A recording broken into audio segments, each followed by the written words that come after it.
उत्तर प्रदेश विधानसभा चुनावों में अपना दमखम दिखाने के लिए हर पार्टी जीतोड़ मेहनत कर रही है। इस बीच बीजेपी ने भी चुनावी रण में अपने सबसे दमदार और भरोसेमंद चेहरे को उतार दिया है। यानी प्रधानमंत्री नरेंद्र मोदी ने भी आज से यूपी विधानसभा चुनावों के लिए प्रचार प्रसार शुरू कर दिया है, जिसके तहत प्रधानमंत्री मोदी ने आज वीडियो कॉन्फ्रेंसिंग के जरिए जन चौपाल कार्यक्रम में हिस्सा लिया। ये बीजेपी की पहली वर्चुअल रैली थी, जिसमें प्रधानमंत्री ने यूपी के 5 जिलों को कवर किया। इन जिलों में शामली, मुजफ्फरनगर, बागपत, सहारनपुर और गौतम बुद्ध नगर शामिल हैं। खास बात ये रही कि प्रधानमंत्री के इस कार्यक्रम में यूपी के मुख्यमंत्री योगी आदित्यनाथ भी मौजूद रहे। इस वर्चुअल रैली में सीएम योगी आगरा से और उप मुख्यमंत्री दिनेश शर्मा लखनऊ से शामिल हुए। वहीं पीएम मोदी ने पूर्व सपा सरकार पर निशाना साधते हुए समाजवादी पार्टी को दंगाइयों और बदला लेने की सोच रखने वाली पार्टी करार दिया। उन्होंने कहा कि लूटपाट, हत्या, संपत्ति का अवैध कब्जा ये समाजवाद की परिभाषा थी। हालांकि उन्होंने अखिलेश का नाम लिए बिना 2012 से 2017 के बीच उनके शासन और योगी सरकार के 5 साल के कार्यकाल का अंतर बताया। उन्होंने प्रधानमंत्री आवास योजना के तहत हुए काम का भी अंतर बताते हुए कहा कि पिछली सरकार ने नोएडा में जहां 5 साल में महज 73 घर बनाए, वहीं बीजेपी सरकार ने 23,000 घर बनाए। वहीं एक अच्छी सरकार के गुण बताते हुए पीएम ने कहा कि यूपी को एक ऐसी सरकार चाहिए जो अपनी आस्था का सम्मान करे और ज्ञान, विज्ञान और आधुनिकता को बढ़ावा दे। बता दें कि इस बार यूपी विधानसभा चुनाव का जो सूरज है वो पश्चिमी यूपी से उग रहा है। जाटों का गढ़ माने जाने वाले पश्चिमी यूपी में अब देखना ये दिलचस्प होगा कि बीजेपी का फूल खिलेगा या फिर धराशायी होगा। राष्ट्रपति के अभिभाषण के साथ सोमवार से संसद के बजट सत्र की शुरुआत हो गई है और 1 फरवरी को वित्त मंत्री निर्मला सीतारमण बजट पेश करेंगी। बजट से पहले वित्त मंत्री निर्मला सीतारमण ने संसद में आर्थिक सर्वे पेश कर दिया है। आर्थिक सर्वे में वित्त वर्ष 2022-23 के दौरान भारतीय अर्थव्यवस्था के 8 से 8.5% की दर से बढ़ने का अनुमान लगाया गया है। सर्वे में कहा गया है कि कोरोना के ओमिक्रॉन वेरिएंट के डर ने देश के साथ साथ पूरी वैश्विक अर्थव्यवस्था को झटका दिया है और स्थिति अभी भी पूरी तरह से सुधरी नहीं है। सर्वे में बताया गया है कि ट्रैवल, ट्रेड और होटल सेक्टर अभी भी महामारी के मार से नहीं उबरे हैं। सबसे ज्यादा प्रभावित सर्विस सेक्टर है, वहीं सबसे कम प्रभाव कृषि क्षेत्र पर पड़ा है। सर्वे में कहा गया है कि आर्थिक मोर्चे पर कुछ ऐसे संकेत मिल रहे हैं जिससे अर्थव्यवस्था में सुधार होने की उम्मीद है। हरियाणा के मुख्यमंत्री मनोहर लाल ने सोमवार को चंडीगढ़ में मुख्यमंत्री परिवार समृद्धि योजना, प्रधानमंत्री जीवन ज्योति बीमा योजना और साथ ही प्रधानमंत्री सुरक्षा बीमा योजना के तहत करीब 3.25 लाख लाभार्थियों को 5 करोड़ से भी ज्यादा रुपए के चेक दिए हैं। इस दौरान मुख्यमंत्री मनोहर लाल ने कहा कि हरियाणा में जब 2014 में बीजेपी की सरकार बनी थी, उस वक्त जो सोच रखी गई थी उसको लगातार आगे बढ़ाया जा रहा है। मुख्यमंत्री ने कहा, परिवार पहचान पत्र के जरिए इन तमाम योजनाओं को लागू करने में मदद मिली है। सीएम ने कहा कि 3 अलग अलग कैटेगरी बनाई गई है, जिसमें निम्न आय वर्ग, उच्च आय वर्ग और मध्यम आय वर्ग को रखा गया है। और सबसे ज्यादा जो निम्न आय वर्ग है, जिसमें जिन परिवारों की आय सालाना 1 लाख रुपए से भी कम है, उन परिवारों के उत्थान के लिए योजनाएं बनाई जा रही है। इसके अलावा मुख्यमंत्री मनोहर लाल ने एक बार फिर परिवार पहचान पत्र योजना को सरकार की महत्वाकांक्षी योजना बताया। सीएम ने कहा कि सरकार इस योजना के माध्यम से तमाम जो लाभार्थी हैं उनको किस तरह से तमाम योजनाओं का लाभ मिले, इसके लिए काम कर रहे हैं।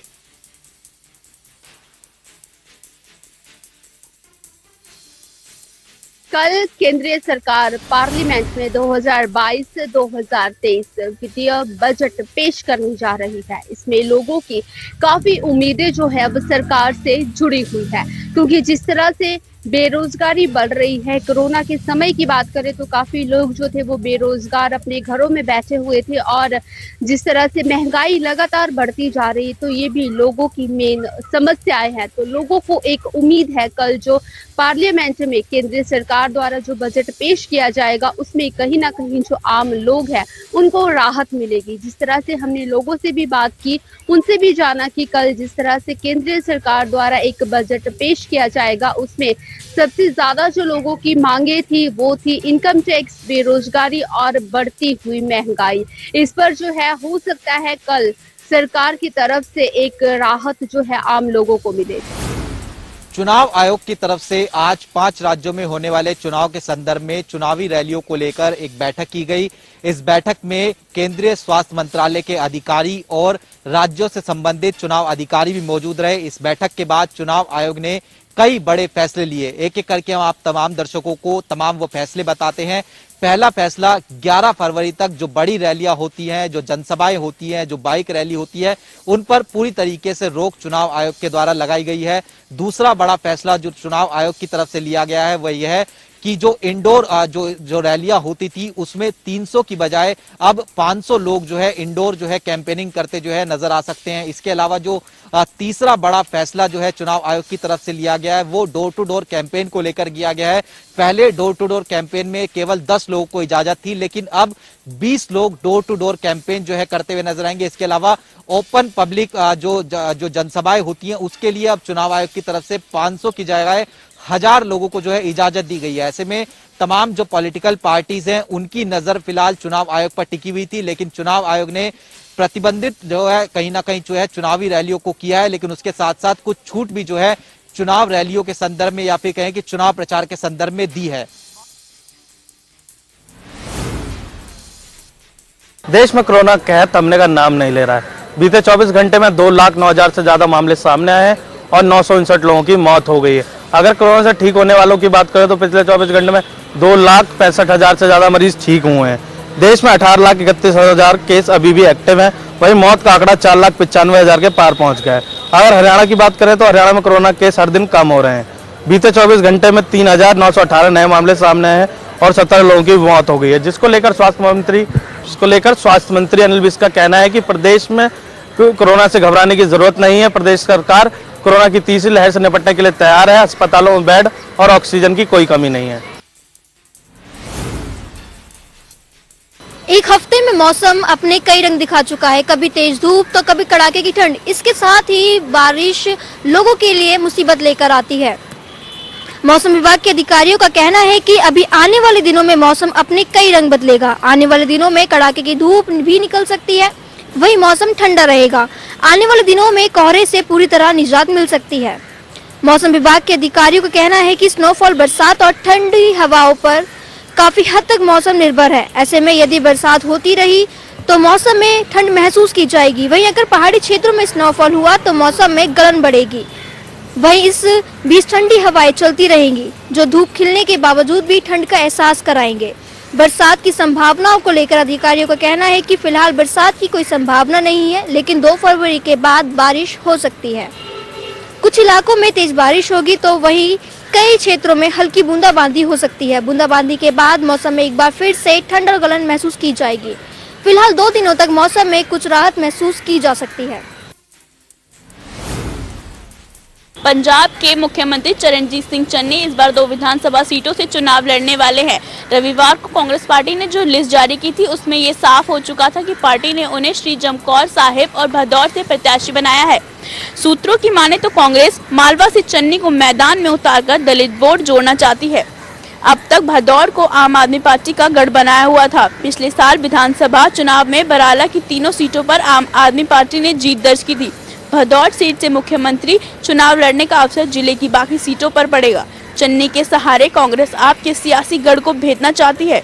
2 विधानसभा सीटों से चुनाव लड़ना सीएम चन्नी के लिए आसान नहीं होगा। श्री चमकौर साहिब विधानसभा से चन्नी अपनी पत्नी डॉक्टर कमरजीत कौर और अपने बेटे नवजीत सिंह नवी को कमान संभालने दी है। चन्नी के दूसरे बेटे रिधिम उनका मीडिया काम देख रहे हैं। कांग्रेस की इस कोशिश को आम आदमी पार्टी के गढ़ों को चुनौती देने के तौर पर देखा जा रहा है। इसी के साथ अरविंद केजरीवाल ने कहा कि उन्होंने पहले ही कह दिया था कि सर्वे के मुताबिक चन्नी चमकौर साहिब से चुनाव हार रहे हैं। ऐसे में कांग्रेस ने ऐलान कर दिया है कि चरणजीत सिंह चन्नी 2 सीटों से चुनाव लड़ेंगे। अगर मुख्यमंत्री चरणजीत सिंह चन्नी इस बार 2 विधानसभा सीटों से चुनाव लड़ते हैं तो यह पंजाब में दूसरी बार होगा। इससे पहले पंजाब के सीएम रह चुके कैप्टन अमरिंदर सिंह को कांग्रेस पार्टी ने 2 विधानसभा सीटों से चुनाव लड़वाया था। उत्तर प्रदेश में होने वाले विधानसभा चुनाव को लेकर सियासत गर्मा गई है। मतदाताओं को लुभाने के लिए बीजेपी पार्टी ने पूरी ताकत चुनाव प्रचार में झोंक दी है। इसी कड़ी में आज सीएम योगी आदित्यनाथ आगरा पहुंचे, जहां उन्होंने घर घर जाकर प्रचार किया और वहीं इसी दौरान सीएम योगी ने सपा और बसपा पर जमकर निशाना साधा। सीएम योगी ने सपा और बसपा को अवसरवादी पार्टी करार देते हुए कहा कि सपा जनता को भटकाने का काम कर रही है। साथ ही सीएम योगी ने कहा कि राज्य की जनता जानती है कि सपा और बसपा कितनी अवसरवादी पार्टी है।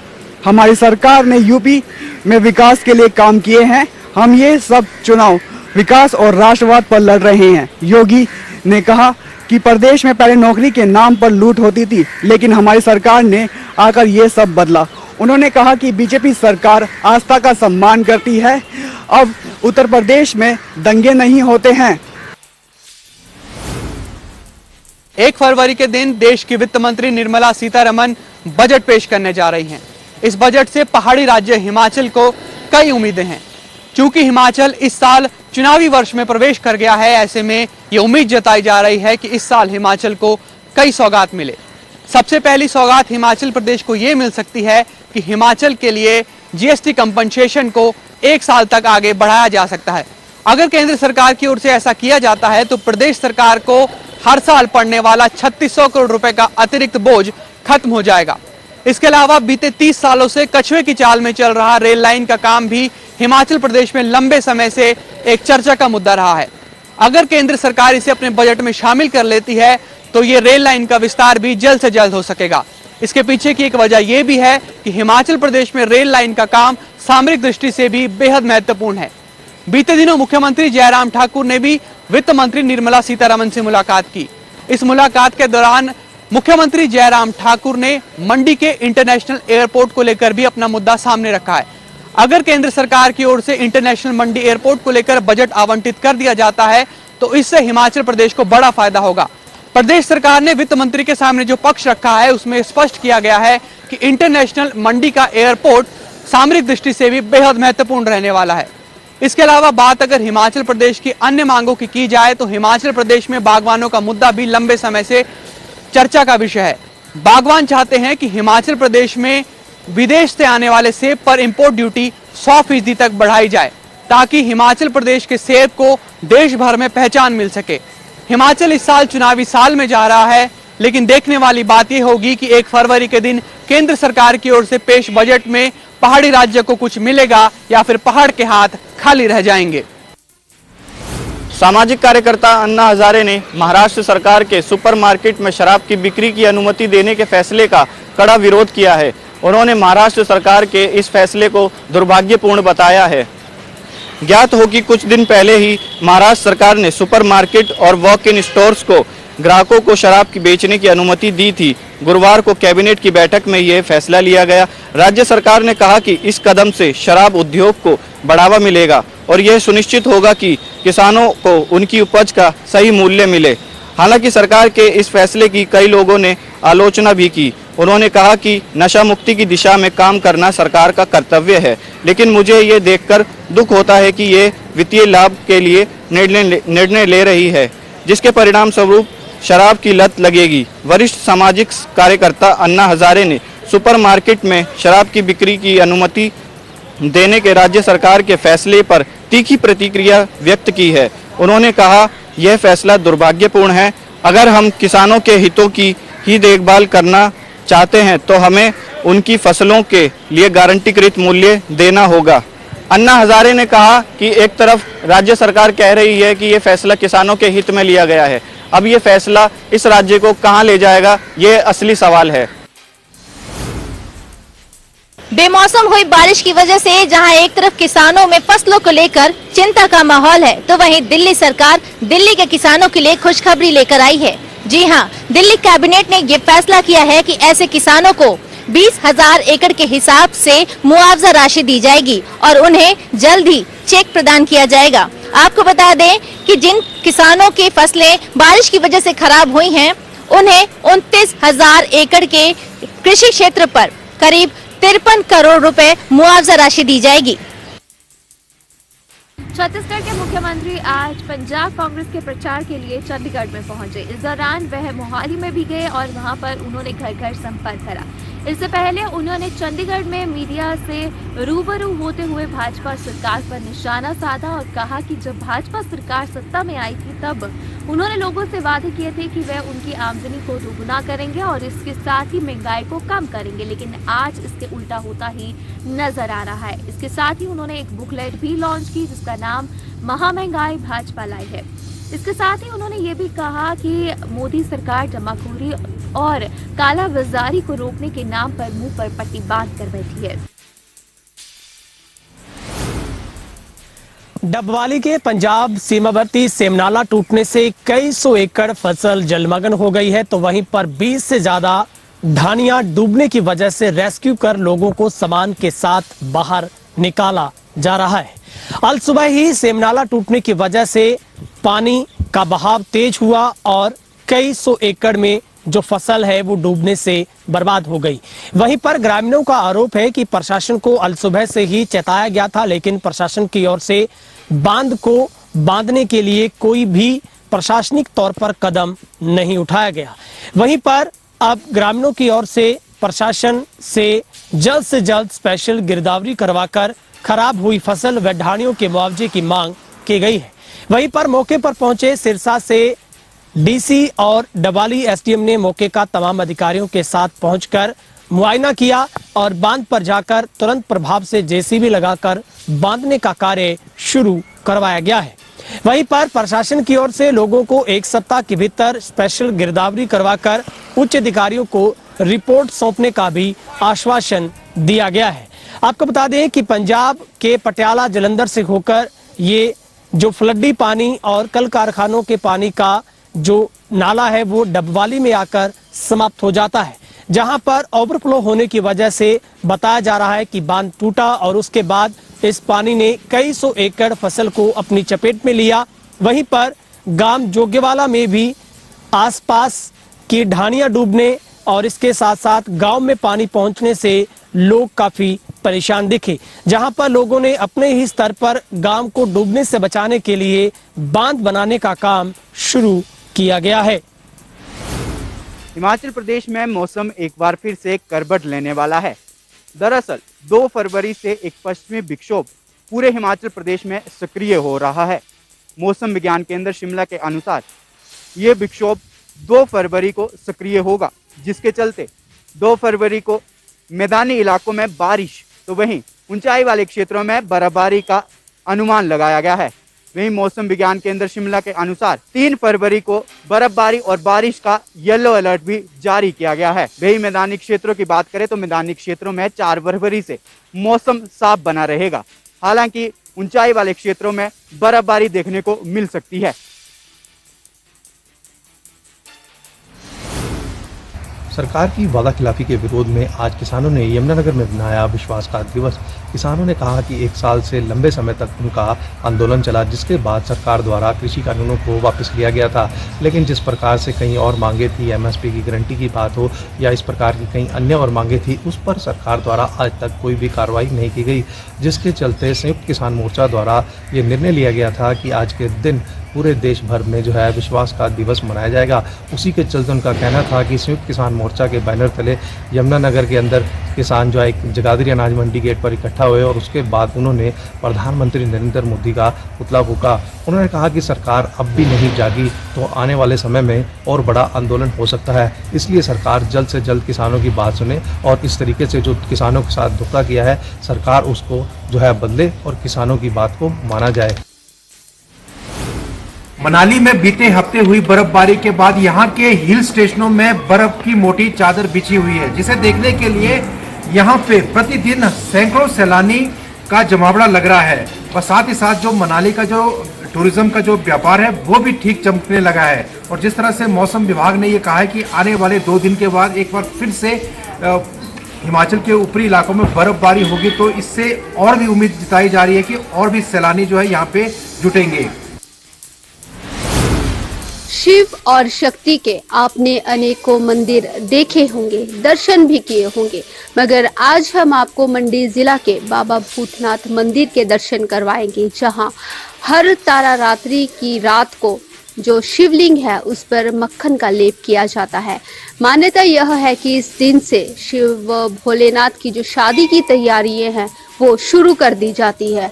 आपको बता दें कि शिवलिंग पर अब जो इस साल मक्खन का लेप लगाया गया है, 40 किलो मक्खन का लेप शिवलिंग पर लगाया गया है। इसकी मान्यता है कि ये जो मक्खन का लेप है ये 1 माह तक, जब तक शिवरात्रि नहीं शुरू हो जाती तब तक इस मक्खन का लेप लगाया जाता है और शिवरात्रि के दिन इस लेप को उतार कर भक्तों में बांट दिया जाता है। मान्यता यह भी है कि जब भोलेनाथ की शादी शिवरात्रि के दिन होती है, उस दिन मां पार्वती ने भोलेनाथ के लिए व्रत रखा था, तो उनकी भक्ति से खुश होकर भोलेनाथ ने उन्हें वरदान दिया था, जिस रूप में भी महाशिवरात्रि का आगाज होता है, महाशिवरात्रि मनाई जाती है। तो ये एक ऐतिहासिक मंदिर भी हम इसको बोल सकते हैं। तो ये बाबा भूतनाथ मंदिर में हर वर्ष प्राचीन समय से ही शिवलिंग को मक्खन का लेप लगाया जाता है और 1 माह तक इस मक्खन का लेप किया जाता है। जैसे जैसे दिन बढ़ते जाते हैं वैसे ही इस मक्खन को जो है और भक्तजनों के द्वारा इस मक्खन को चढ़ाया जाता है और जिस तरह से अब ये मक्खन 40 किलो शिवलिंग पर लगा हुआ है, वो मक्खन बढ़कर एक ज्यादा रूप, जो उसकी ज्यादा संख्या है वो ले लेता है। तो अलग अलग श्रृंगार भी किए जाते हैं भोलेनाथ के। तो ये इस मंदिर की विशेषता है। भिवानी में कष्ट निवारण समिति की बैठक का आयोजन किया गया। इस बैठक के अंदर श्रम एवं रोजगार मंत्री अनूप धानक ने 16 परिवार चुने। आपको बता दें कि 13 का मौके पर ही निपटान किया गया, बल्कि 2 के लिए कमेटी भी गठित की गई है। आपको बता दें, मंत्री अनूप धानक ने कहा कि कर्मचारी अच्छे से कार्य कर रहे हैं और आगे से भी अच्छे से कार्य करेंगे ताकि शिकायतें नहीं आएंगी।